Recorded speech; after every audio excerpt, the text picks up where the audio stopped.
Thank you very much, sir. Even great men have their poor relations. Very good. God bless you, sir. You're a gentleman. A very perfect gentle knight. Geoffrey Chaucer. Oh, thank you, sir. Oh, verily, my cup runneth over. May your sweetness never blush unseen.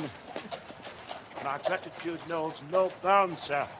Here I sit, your slave, poor, infirm, weak and despised. William Shakespeare. Oh, you're a gentleman, sir, and so was he. Blessed are the poor in spirit, sir.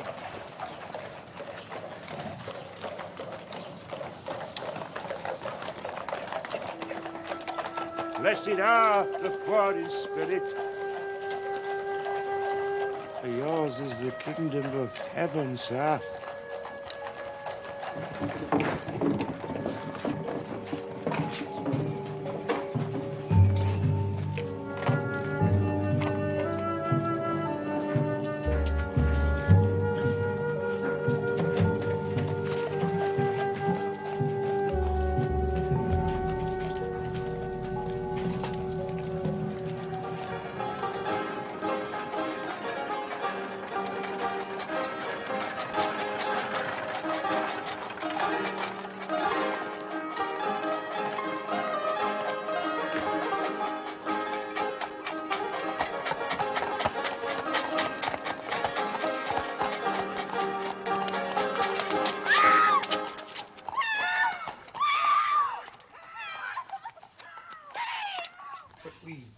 Arranged it 2 weeks ago.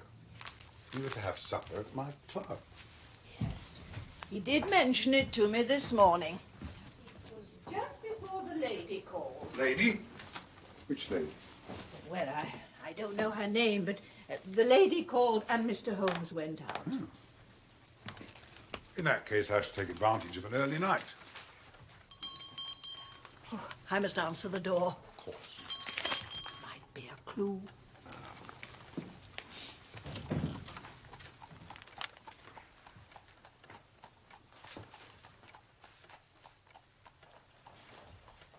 I hope I'm not being a nuisance. Oh, he won't mind, I'm sure. He's the kindest of men. Mrs. Whitney to see you, Doctor. Kate, this is a surprise. Not a pleasant one, I fear, John.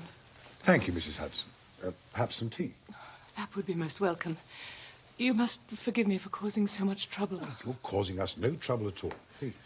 Your assistant told me that you were dining with Mr. Holmes. Oh, I see you've been to the surgery. And you had just left. Well, Mr. Holmes has disappeared without trace, as you can see. In that case, I really shouldn't bother you with my problems. Oh, Mr. Holmes disappears without trace at regular intervals. There's really no cause for alarm, only curiosity. But, why did you want to see me? If you're ill, you should not be traveling across London. I am not ill. It's Isa. Ah. Well, if Isa is ill, I can visit him at home. He is not at home. He, too, has disappeared without trace. You can probably guess what he's doing. I imagine he's indulging his addiction. Opium? I fear so. Well, he's done this before, has he not? What makes this circumstance so very different? Normally, his orgies are confined to one day.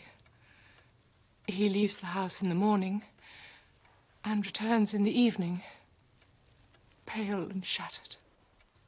And this time? I have not seen Isa for 48 hours. Have you the remotest idea what he might be?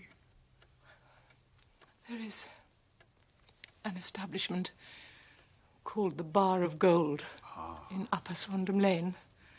I believe he is there. But I dare not go there alone. Oh, no. No respectable woman would go within 100 miles of that vile alley unaccompanied. Will you come with me? No. Oh, but... No, I shall go there on my own. You will go home, and if your husband is where you think he is, I guarantee to have him back with you within 2 hours. though I dare not imagine what state he'll be in. Your tea, Doctor. My apologies, Mrs. Hudson. I shall not require tea. I'm going out. But Mrs. Whitney will take tea. And what am I to tell Mr. Holmes should he return?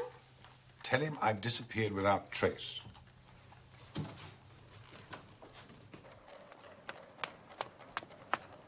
Upper Swandam Lane, please, cabby.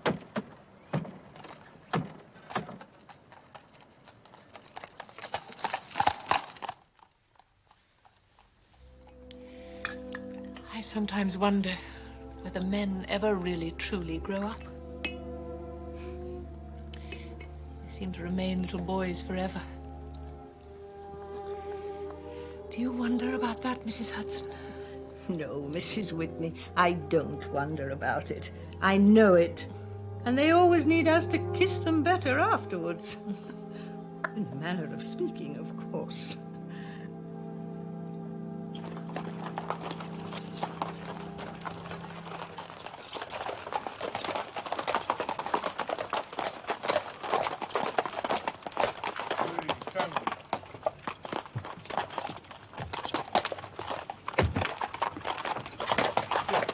Stay close by. Right, sir.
No, thank you. I've not come here to stay. There's a friend of mine here.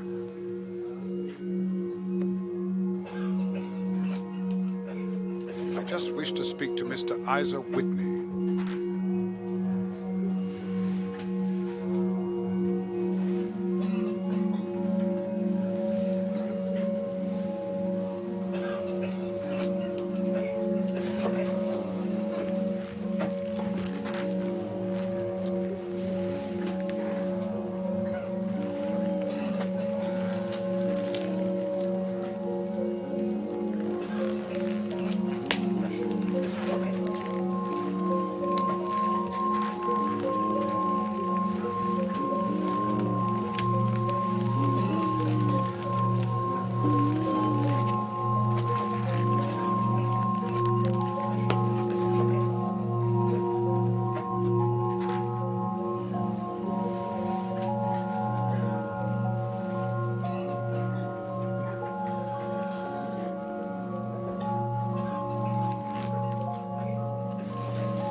Isa.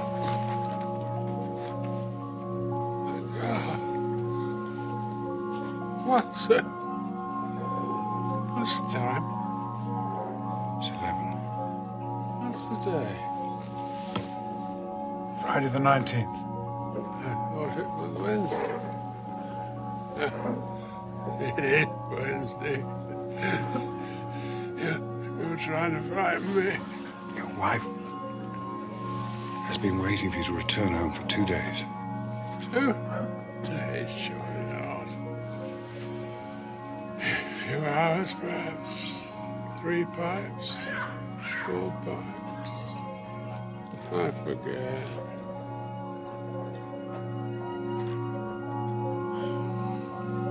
I've got a cab outside. You're going home now. I value my friendship. Your wife's love.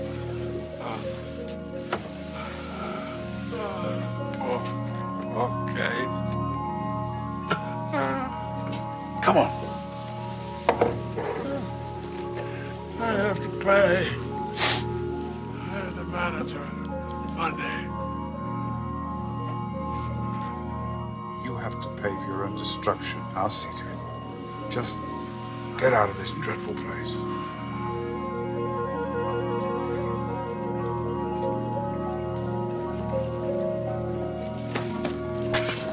Let go. Take your hands off. Holmes. What on earth are you doing in this den? Like you're angry about my business. You have a cab, so Yeah. I pray send him home. He looks too little to get into any kind of mischief. I'll see you in 5 minutes.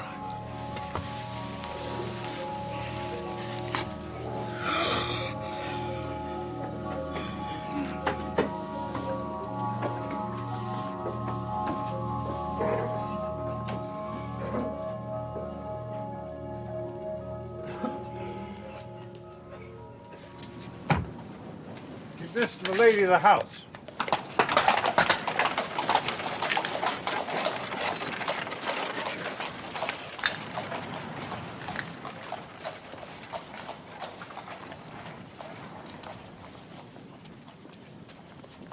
Holmes?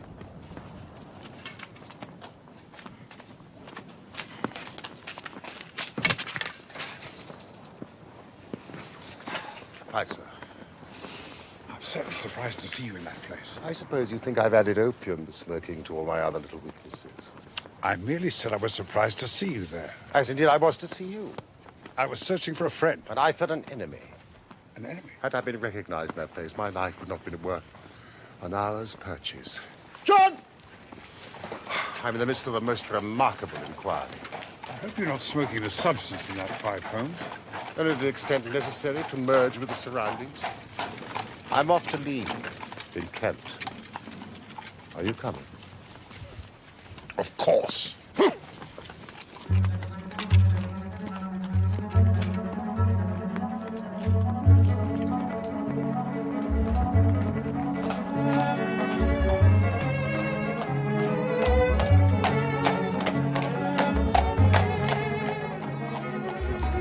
I think we should be safe now, Watson. Would you take the reins?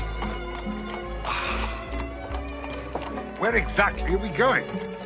The Cedars, a lovely villa near Lee in Kent.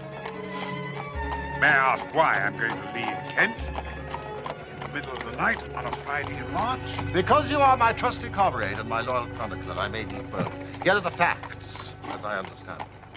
Several years ago, there came to Lee in Kent a gentleman by name Neville St. Clair.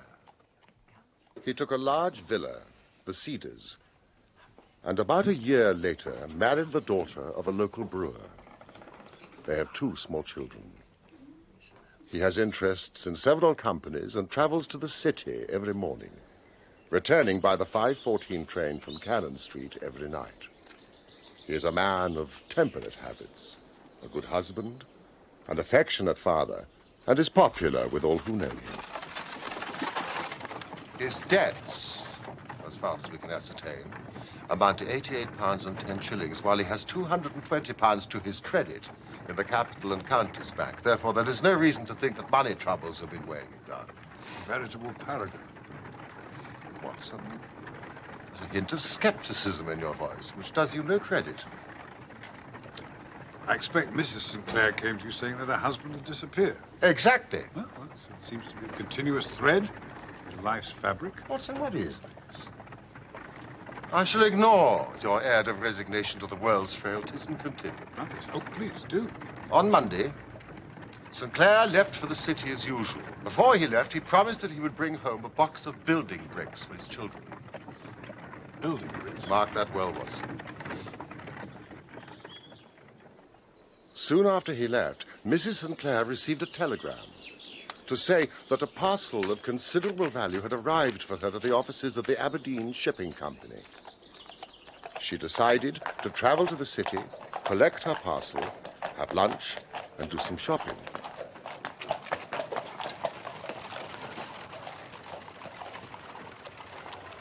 It was by chance that she found herself in Upper Swandam Lane, That same vile alley that we both visited this evening, Watson.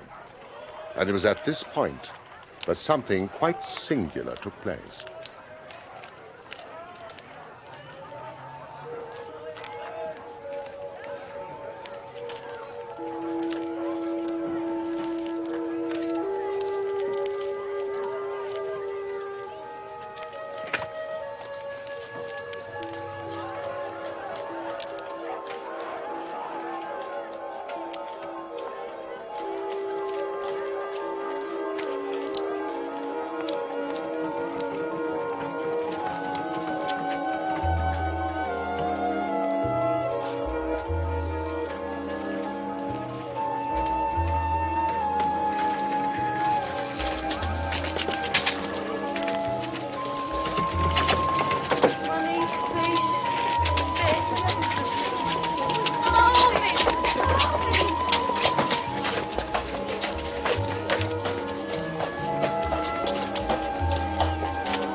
Where are you going?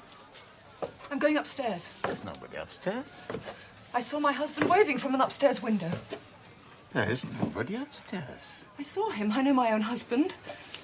What's he doing here? There is nobody upstairs. Oh! Neville! They threw her out. They did. Blackguards. The Malay and the Lascar, who owns the establishment. A man of the vilest antecedents and a murderer into the bargain. A murderer, yet he goes free. The rear of the building backs onto the river. There's even a convenient trapdoor for the disposal of bodies. Why don't the police arrest these two navvies? Watson, the police have arrested a cripple. There's so much more yet to tell you, but here we are at the Cedars. Thank you.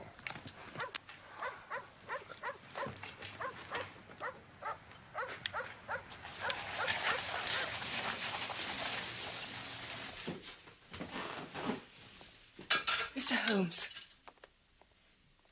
Any news? Mrs. Sinclair, I thought you'd be asleep. Sleep does not come easily at a time like this. This is my friend and colleague, Dr. Watson, who has kindly agreed to help me in my investigation. Mr. Holmes has spoken of you. Mrs. Sinclair? I have taken the liberty of asking the doctor to stay overnight. And I took the liberty of preparing a little cold supper.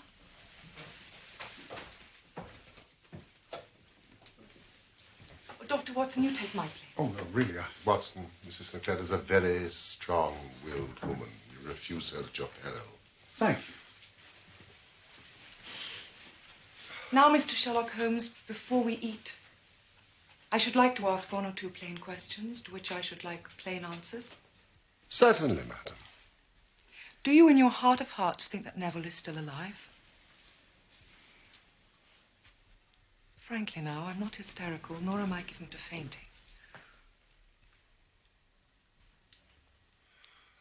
Frankly, then, I do not. You think he is dead? I do. Murdered? I don't see that. Perhaps. And on what day did he meet his death? On Monday. So then, how do you explain that I received a letter from him today, being Friday?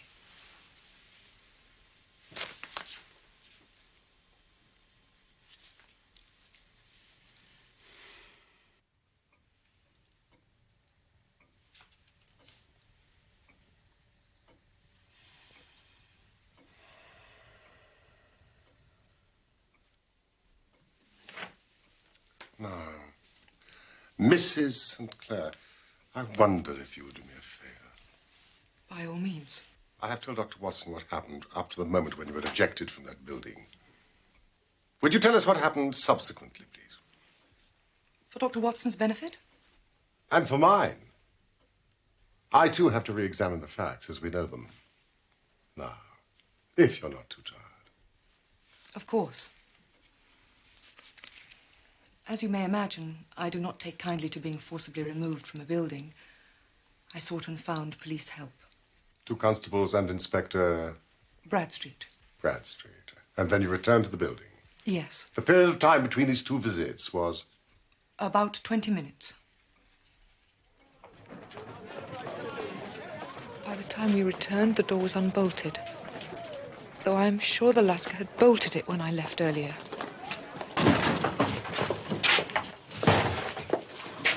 I want to look at your upstairs rooms. There's nobody there. There's nobody there. You can't object if I look.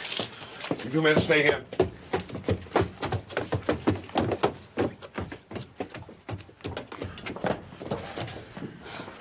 He was in this room.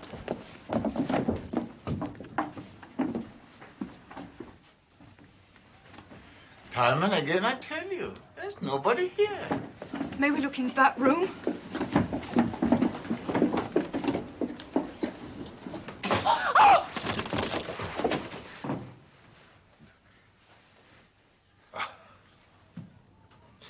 You mustn't be worried by this gentleman, Mrs. Sinclair. He is an old friend of the constabulary. You know, Inspector, according to W.S. Gilbert, a policeman's lot is not a happy one. Mr. Boone is a professional beggar. No, not a beggar. An honest trader. Does this man lodge here? Yes? You told me nobody lived here. Madam, a beggar is nobody. If you prick us, do we not bleed? Shakespeare, Mr. Boone. I know that one. You've told it to me before.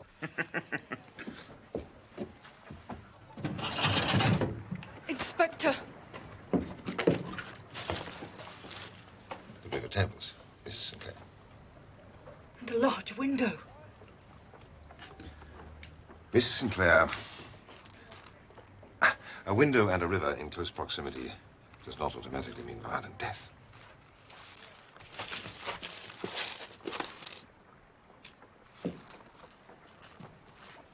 You've been here in the past hour? Yes. Anyone else been here? Alas, no. I've been as lonely as a cloud. Tennyson. Oh, Wordsworth, Inspector.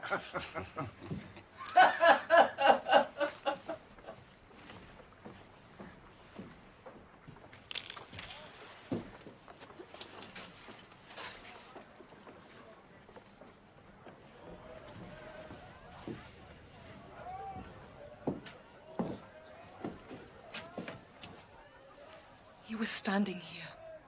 I saw him. Mrs. Sinclair, there is no evidence to suggest that he was ever here.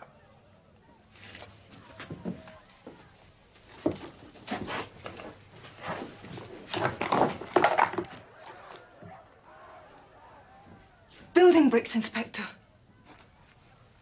So I see. My husband left for the city this morning, and the last thing he said to me was that he had to buy some building bricks for our little girl's birthday. I see. Either of you gentlemen buy building bricks? Somebody must have left them.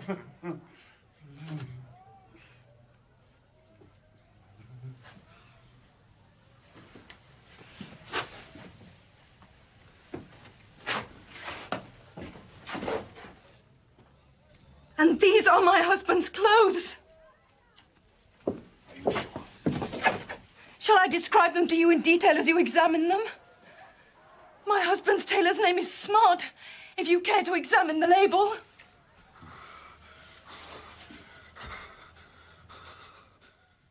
At that moment, Inspector Bradstreet began to believe my story. He and his men made an extensive search of the building. They found a blood stain up on the windowsill. They searched the Malay, the Lascar, and Boone, but found nothing. They failed to find my husband's overcoat. Overcoat? The one item of clothing that was not accounted for. Until low tide.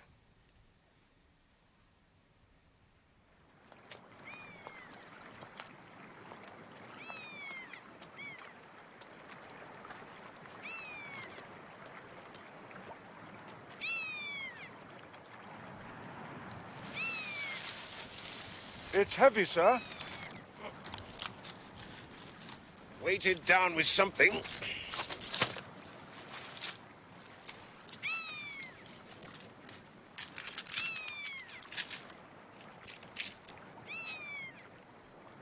There were 421 pennies, 270 halfpennies stuffed into every pocket of the overcoat. Your conclusion, Watson. Speak freely, Dr. Watson. I've lived with every possibility this past week, however hideous.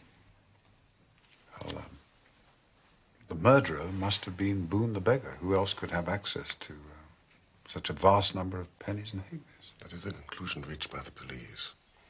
They've arrested Boone. He is presently in Bow Street Police Station. Even though my husband is still alive.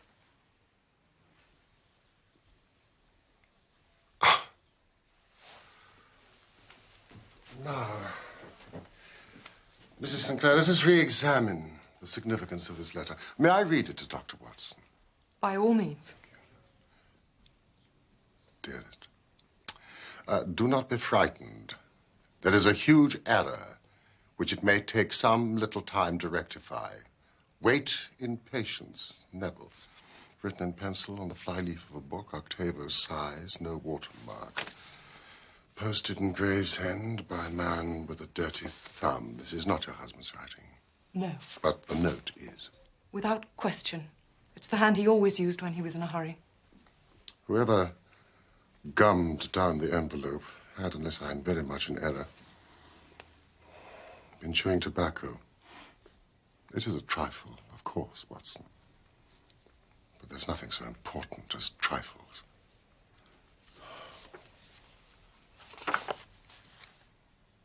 Mrs. Sinclair, there was an enclosure.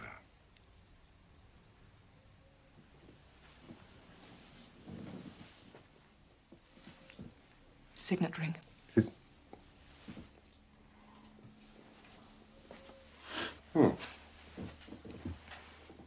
Mrs. Sinclair, has your husband ever spoken of the bar of gold in Upper Swandam Lane? Never. I suspect that Dr. Watson has a question to put to you.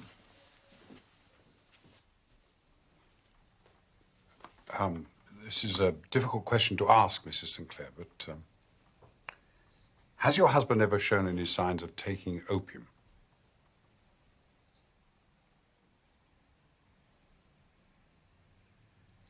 He always appeared perfectly normal. Though I confess I would not recognize the signs. What are they? Listlessness, a lack of energy, an inability to concentrate, a general air of apathy. Dr. Watson is a specialist in uncontrolled addiction. My husband was not an opium addict. That's to say, is not an opium addict.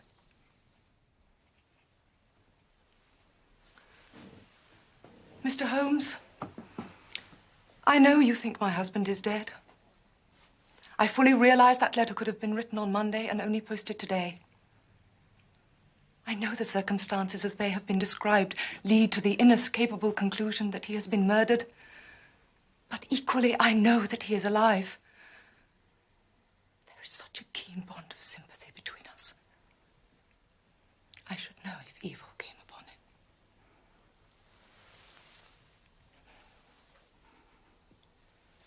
Please help me to find him.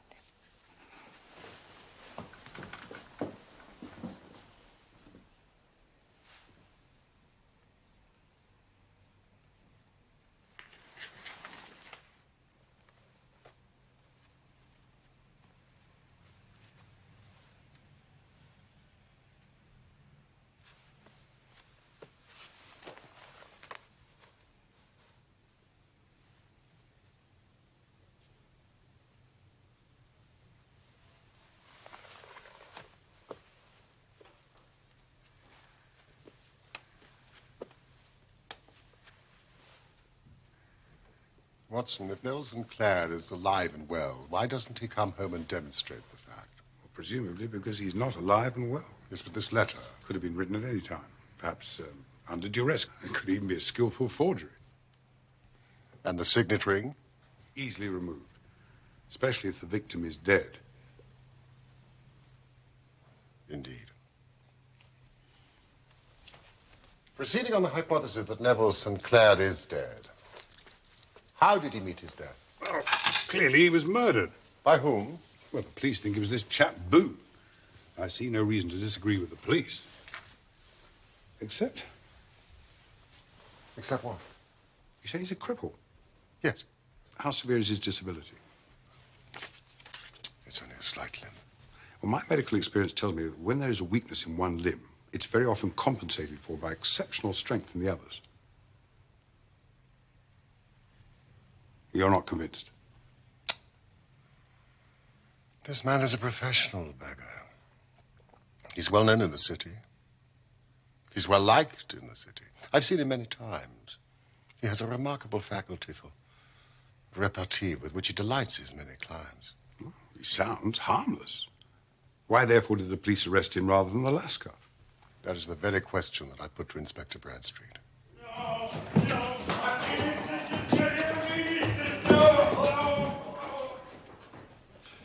Murder has obviously been committed by a process of elimination. Boone must be the murderer. Are these Neville St. Clair's clothes? Why did you eliminate the Lascar as a suspect? Because Mrs. Sinclair saw her husband in an upstairs window, apparently in the middle of a struggle. She went to a downstairs door and was confronted by the Lascar. While they were conversing, or to be more precise, while the Lascar and his assistant were ejecting Mrs. Sinclair from the building, the fight was proceeding upstairs, leading, as we now know, to the death of Neville Sinclair. A 21st birthday present. A man of meticulous habits, no scratches. What was the motive in killing Sinclair? That remains to be established.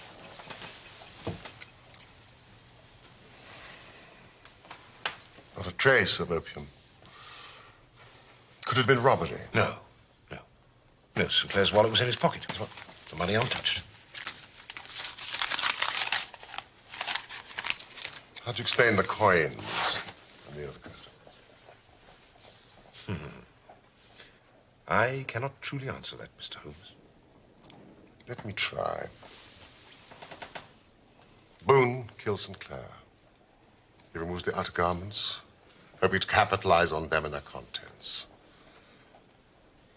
He lifts the body, carries it across the room, forces it through the open window, hence the abrasion. Blood upon the windowsill. He releases it into the river. Where it's sucked away by the tide. In the midst of this activity, he hears the scuffle downstairs as Mrs. Sinclair tries to force her way in. There's not a moment to be lost. Must dispose of the clothing.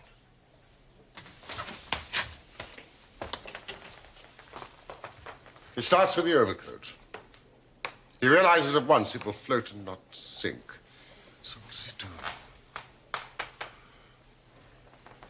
He rushes across the room to some secret hoard where he's accumulated the fruits of his beggary, stuffs all the coins that he can lay his hands on into the pockets of the overcoat, And drops it into the water. and would presumably have done the same with the other garments if you and your men had not arrived. Conceals the other garments behind the curtain in the hope they'll not be noticed, and they would not have been noticed had Mrs. Sinclair not been so persistent. Inspector, whatever plot has been hatched in that opium den, I cannot but imagine that the Lascar is not somehow involved. I was sorely tempted to arrest him on the day. I'll send a couple of men up there now. No, Inspector, with your permission, may I suggest an alternative strategy? By all means. Let me visit the opium den, discreetly, incognito. We shall learn what we may. But what did you learn? Nothing. Nothing.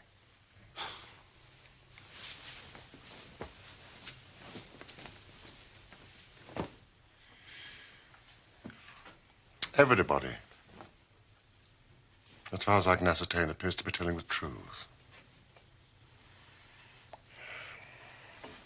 I cannot see An overall pattern.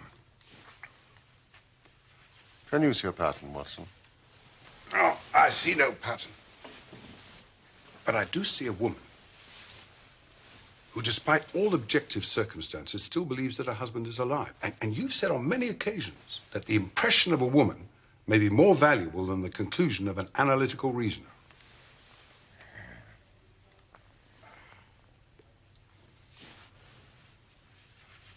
But if he is still alive, where is he? I have no idea. But I do have an urgent request. It's now well past 4 in the morning. May I go to sleep? Certainly. Thank you.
Watson.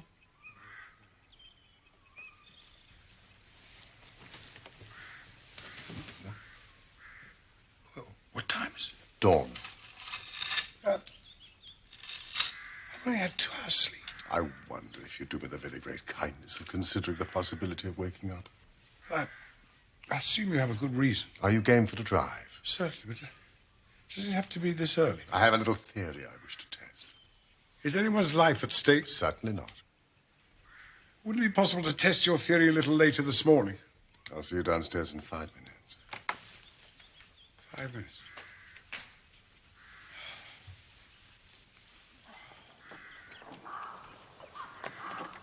Come on, Nelson.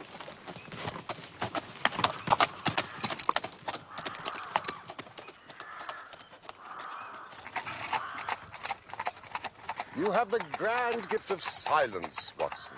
It makes you quite invaluable as a companion.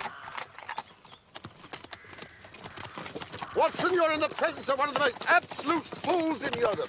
You exaggerate, I Holmes. deserve to be kicked from here to Charing Cross. The moment you woke me up, I would have been I've got prepared the to key, Watson, here in this Gladstone bag.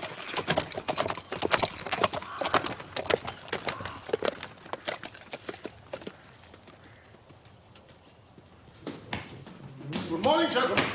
Watson, I confess I've been as blind as a mole. But it's better to learn wisdom late than never to learn it at all. Bradstreet.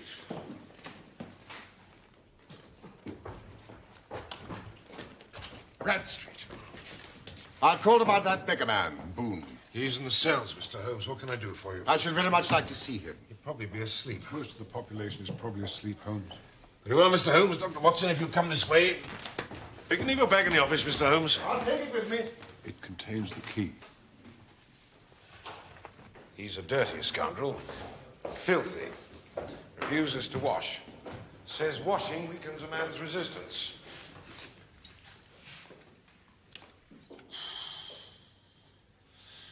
Asleep. He's a beauty, isn't he? Inspector, would you do me the great goodness of opening the door as quietly as possible?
Gentlemen, let me introduce you to Mr. Neville St. Clair of Lee in the county of Kent.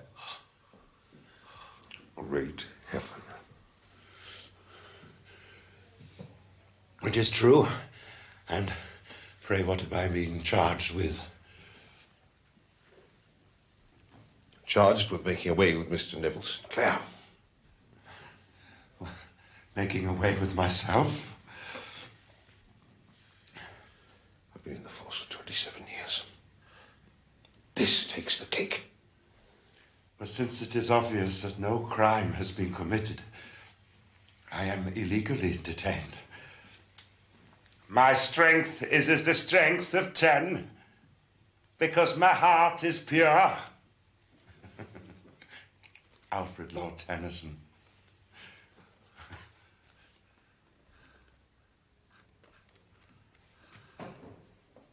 You lied to your wife, Mr. St. Clair. Is that purity?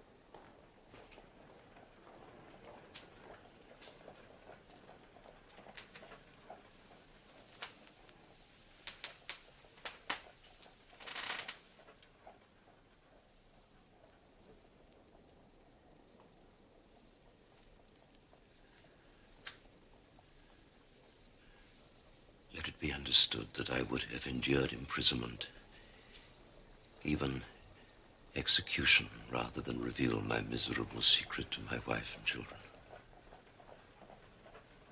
All is now revealed, Mr. St. Clair. So be it.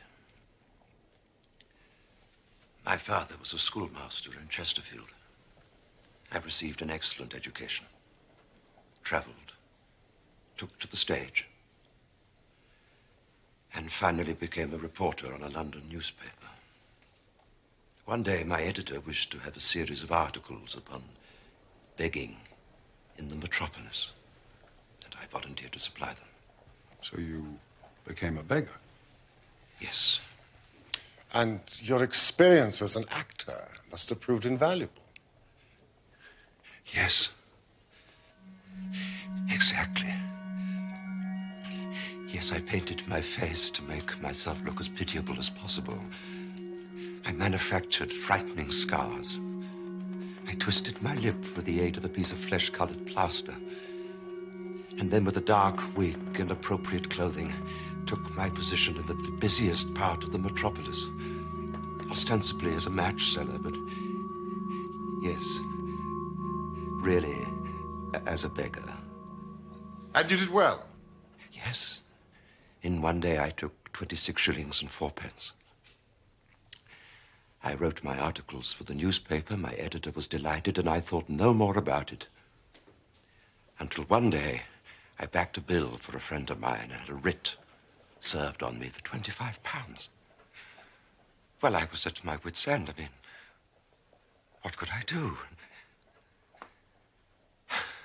And then suddenly an idea came to me. I asked for a fortnight's holiday from my employers and spent the time in the city, begging. In 10 days, I had the money and was able to pay back the debt. That was when I fell into the trap. How much were you earning from the newspaper at this time? £2 a week. Far less than begging. Yeah.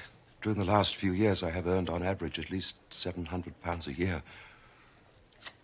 But that's a gentleman's income. Calmly, Bradstreet. I think it is pertinent to say that Mr. Sinclair is no ordinary beggar. People do not expect a beggar to quote extensively from Shakespeare, Mr. Dickens, the Bible, or the latest popular songs. An aristocrat among beggars. Well, it is not for me to claim such a distinction, but as the inspector rightly observes, I had a gentleman's income, so I proceeded to live like a gentleman. I bought a villa in Kent. I married a beautiful and respectable woman. And every morning I traveled to my business in the city. You must have been embroiled with the Lascar by this time. Yes, I paid him a generous rent for the use of his upstairs rooms. My secret was safe with him. I fell among thieves, but found honor of a sort. You see, every morning I would emerge as a squalid beggar, and every evening transformed into a gentleman. Tell us about Monday. I had finished for the day and was dressing in my room above the opium den.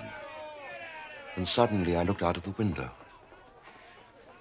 To my horror and astonishment, there was my wife in the street, her eyes fixed full upon me. Neville! I ran along to try and find Lascar. You must not let her in. I'll say there's nobody upstairs. She may return with the police. I'll tell them there's nobody upstairs. Mr. Boone will be upstairs. Ah, Mr. Boone is a lodger. He has a right to be upstairs. Neville! I then became Boone, the beggar once more.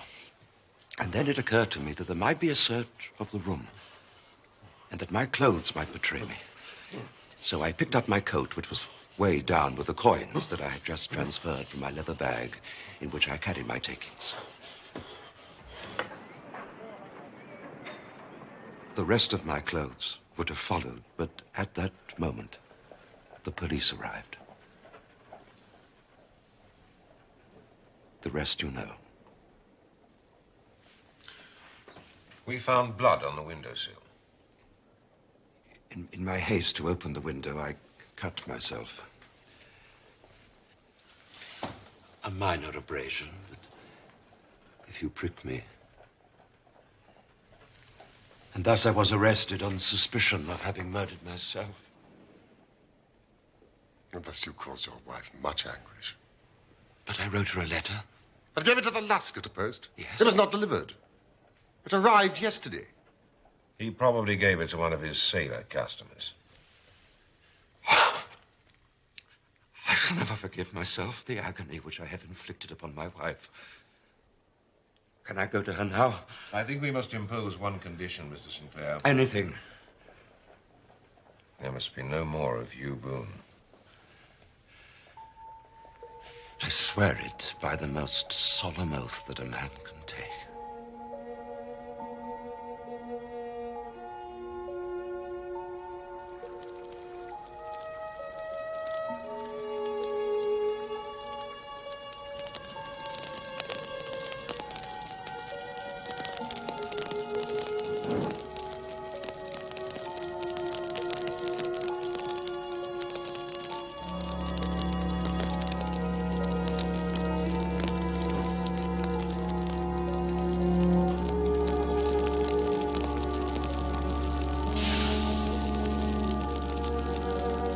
Farewell, sweet Boone. A flight of angels sing